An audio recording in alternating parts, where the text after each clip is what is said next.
नमस्कार दर्शकों दिल्ली विधानसभा चुनाव के लिए सभी राजनीतिक पार्टियों ने अपने दमखम दिखाया। सभी ने वोटरों को आकर्षित करने के लिए लुभावने वादे किए। यहाँ तक कि सभी पार्टियां ये भी दावा कर रही है, चाहे वह आम आदमी पार्टी हो, कांग्रेस हो या बीजेपी, कि इस बार दिल्ली में हमारी सरकार बनने वाली है। सभी एड़ी चोटी का जोर लगा रहे हैं। हालांकि चुनाव प्रचार अब खत्म हो चुका है और कल वोटिंग होगी। चुनाव नतीजे 8 फरवरी को आ जाएंगे। इसी बीच सोमवार को नई दिल्ली सीट से भारतीय जनता पार्टी के उम्मीदवार प्रवेश सिंह वर्मा ने दिल्ली के सियासी माहौल पर अपने बच्चों से बातचीत की। इस दौरान उनके बच्चों ने कई सवाल भी पूछे कि अगर राजधानी में आपकी सरकार यानी कि बीजेपी की सरकार बनती है तो उनका विजन आखिर क्या है। प्रवेश वर्मा से उनकी बेटी ने सवाल किया कि केजरीवाल ने एक आशंका फैलाई है कि बीजेपी की सरकार आएगी तो वह झुग्गियों को तोड़ देगी। इस पर प्रवेश वर्मा ने कहा कि बेटा, तुम्हारे दादू यानी कि साहिब सिंह वर्मा दिल्ली के 2.5 साल तक मुख्यमंत्री रहे हैं, तो उन्होंने एक भी नहीं झुग्गी तोड़ी।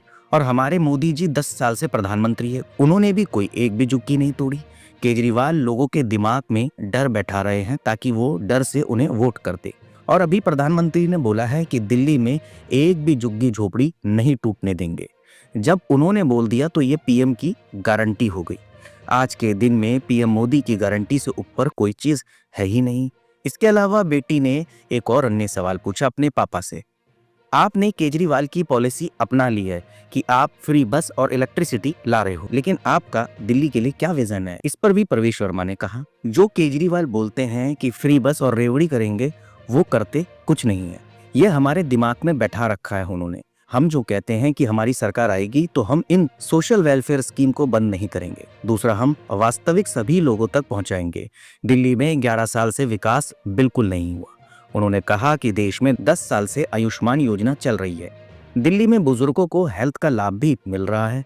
यहाँ मोहल्ला क्लिनिक चलते नहीं हैं, उनमें इलाज नहीं होता और कोई भी जाता नहीं है। केजरीवाल ने पिछले 10 सालों में आयुष्मान योजना को लागू नहीं होने दिया।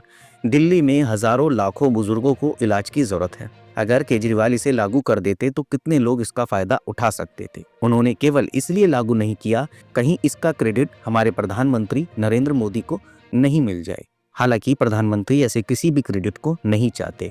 उन्हें तो बस जनता की सेवा करनी है और वो सेवा करना चाहते हैं, चाहे सरकार किसी की भी किसी भी राज्य में हो। पर प्रधानमंत्री का विजन सिर्फ यही है, हर जगह विकास हो, सबको सब तरह की सुविधाएं मिलती रहे।